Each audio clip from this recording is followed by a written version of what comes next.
할렐루야. 오늘도 매일 바른 걸음에 오신 성도님들을 예수님의 이름으로 사랑하고 또 축복합니다. 이 시간 기도함으로써 함께 말씀 가운데 나아가겠습니다. 사랑하는 하나님 아버지 감사합니다. 이 시간 겸손한 마음을 가지고 주님의 말씀을 바라봅니다. 우리의 심령 가운데 하나님으로 충만케 하시고 오늘 하루도 살아갈 때 하나님 주시는 그 새 힘으로 살아갈 수 있도록 주여 은혜와 은총을 베풀어 주시옵소서. 이 모든 말씀 예수님의 이름으로 기도합니다. 아멘. 네, 오늘 우리에게 주신 하나님의 말씀은 마태복음 19장 16절에서 30절까지의 말씀입니다. 마태복음 19장 16절에서 30절까지의 말씀인데요. 그 중에 특별히 20절에서 22절까지만 함께 읽도록 하겠습니다. 제가 읽겠습니다. 그 청년이 이르되 이 모든 것을 내가 지키었사온데 아직도 무엇이 부족하니까? 예수께서 이르시되 네가 온전하고자 할진대 가서 내 소유를 팔아 가난한 자들에게 주라. 그리하면 하늘에서 보화가 내게 있으리라. 그리고 와서 나를 따르라 하시니 그 청년이 재물이 많음으로 이 말씀을 듣고 근심하며 가니라. 아멘. 네, 마태복음 19장에 보면 예수님과 한 청년 간의 대화하는 장면이 나오게 되는 것을 볼 수 있습니다. 오늘은 이 부자 청년 네, 5가지 특징에 대해서 함께 살펴보면서 은혜를 나누면 좋을 것 같습니다. 성경에 보면 어떤 사람이 예수님께 나와서 이렇게 질문을 시작합니다. 선생님이여, 내가 무슨 선한 일을 하여야 영생을 얻으리까? 여기서 알 수 있는 부자 청년의 첫 번째 특징은 바로 자기만의 신앙 자부심이 대단하다라는 것입니다. 우리는 22절에 보시면 그 청년이 부자라는 것을 알 수 있는데요. 잠언에 등장하는 이 부자의 특징 중에는 부지런함이 있습니다. 그리고 지혜도 있고요. 부자는 올바르고 제대로 된 이 지식을 가지고 또 부지런함이라는 이 태도를 통해 세상에서 지혜를 발휘해서 자신의 남다른 일을 진행한 사람들입니다. 그래서 이 사람들은 자부심이 대단합니다. 문제는 그 자부심이 신앙에 악영향을 끼칠 때입니다. 내가 이 정도 남다른 부를 이루었으니 내가 남다른 신앙도 이룰 수 있을 것이다 라는 착각을 하기 쉬운 캐릭터라는 겁니다. 메시아, 그리스도, 하나님이신 그분이 이 땅에 오셨다 라는 이 소식을 그가 만약에 들었더라면 사실 그는 예수님을 믿는 경우 그 앞에 나아가서 자기 자신에 대해서는 이야기할 게 아무것도 없을 것입니다. 자기가 한 일에 대해서 어떤 노력을 취했든 지금 내 눈앞에 있는 분이 진정 하나님이심을 그가 믿는다면 어떻게 그 앞에서 자기가 한 일에 대해서 늘어놓을 수 있겠습니까? 자기가 부를 이루는데 어떤 노력을 했든 그것을 가지고 하나님의 선에 대한 이야기를 하나님과 나눌 수 있다고 생각하는 게 사실 말이 되지 않는 것입니다. 그만큼 이 부자 청년은 대단한 자부심이 있다는 거예요. 예수님이 이에 대답하십니다. 어찌하여 선한 일을 내게 묻느냐? 선한 이는 오직 한 분이시니라. 네가 생명에 들어가려면 계명들을 지키라. 예수님은 이 청년의 접근 경로 자체를 거부합니다.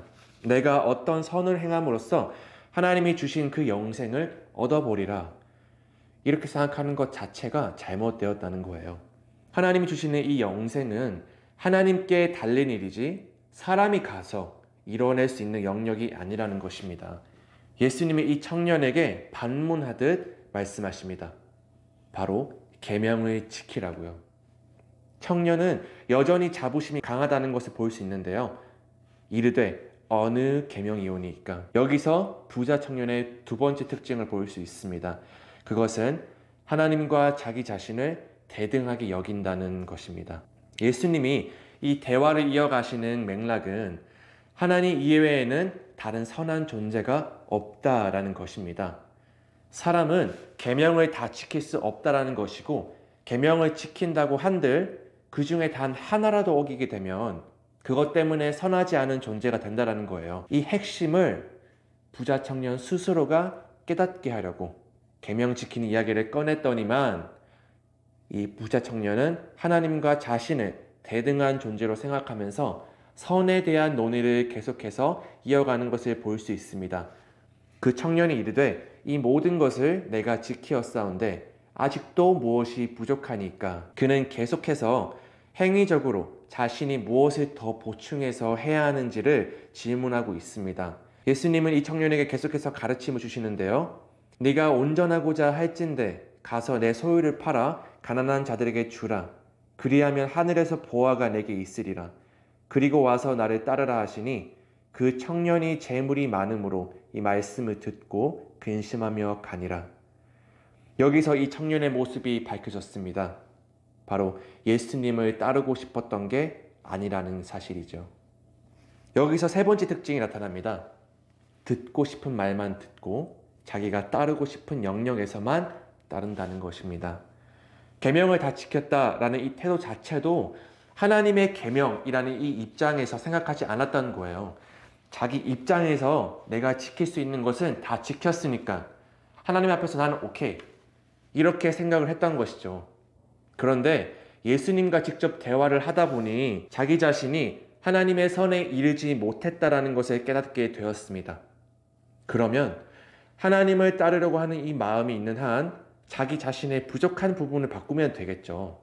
사실 그게 부자 청년이 처음에 했던 질문이기도 하고요. 그러나 이 부자 청년은 하나님을 떠나갑니다. 그 이유는 많은 재물 때문에 일어난 근심 때문입니다. 그 청년이 재물이 많으므로 이 말씀을 듣고 근심하며 가니라. 여기에서 또 하나의 특징이 드러나죠. 바로 많은 근심입니다. 하나님과 나 사이에 뭔가 가로막힌 게 있으면 근심이 생길 수밖에 없습니다. 부자 청년의 경우에 그 근심거리를 제공하는 장벽은 많은 재물이라고 오늘 본문 말씀에 기록되어 있어요. 이제 청년은 떠나가고 예수님과 제자들이 남아 있습니다. 예수님이 제자들에게 이렇게 말씀하시는데요. 내가 진실로 너에게 이르노니 부자는 천국에 들어가기가 어려우니라.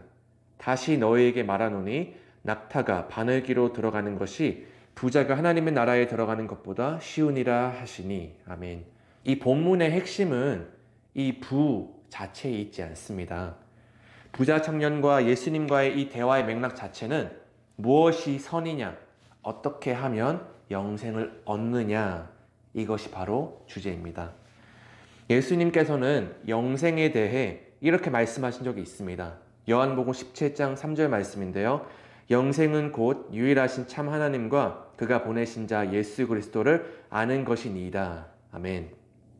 오늘 부자 청년의 경우에는 많은 재물 때문에 일어난 이 근심, 그것이 예수님을 따르는 데 방해 요인으로 작용했습니다. 이것은 우리에게도 마찬가지입니다. 재물이 많든 적든 아니면 재물이 하나도 없든 무엇이 됐든지 간에 예수님 이외의 것들을 더 섬기면 그것 때문에 근심이 일어나고 예수님을 떠나게 되며 영생에 이루지 못하게 된다는 것입니다. 여기에서 다섯 번째 특징이 드러납니다. 부자 청년의 경우 예수님보다 재물을 더 의지했다라는 것입니다. 잠언에서도 부자의 특징 중 하나로 재물을 의지하는 모습을 보여주는데요. 잠언 18장 11절 말씀에 이렇게 기록되어 있습니다. 부자의 재물은 그의 견고한 성이라 그가 높은 성벽같이 여기느니라. 이에 제자들은 놀라서 예수님께 질문합니다. 그리고 그 질문은 포인트에서 비껴나갑니다. 마태복음 19장 25절인데요. 제자들이 듣고 몹시 놀라 이르되 그렇다면 누가 구원을 얻을 수 있으리까? 제자들 역시 이 부자 청년과 다를 바가 없었습니다. 부자 청년의 입장에서도 자기가 뭘 더해야 영생을 얻겠습니까? 라고 한 것이었고 이 제자들의 입장에서도 아니 그 정도로 율법을 지켰는데 천국에 못 가면은 천국에 들어갈 사람은 어디 있나? 라고 하는 것이었습니다. 이 스토리 사이에 이 재물이라는 게 있어서 지금 헷갈리기 시작하는 거예요. 사실 성경은 많은 재물뿐만 아니라 가난 역시도 하나님을 따르는 데 방해되는 요소로 이야기하고 있습니다. 잠언 30장 8절과 9절 말씀인데요.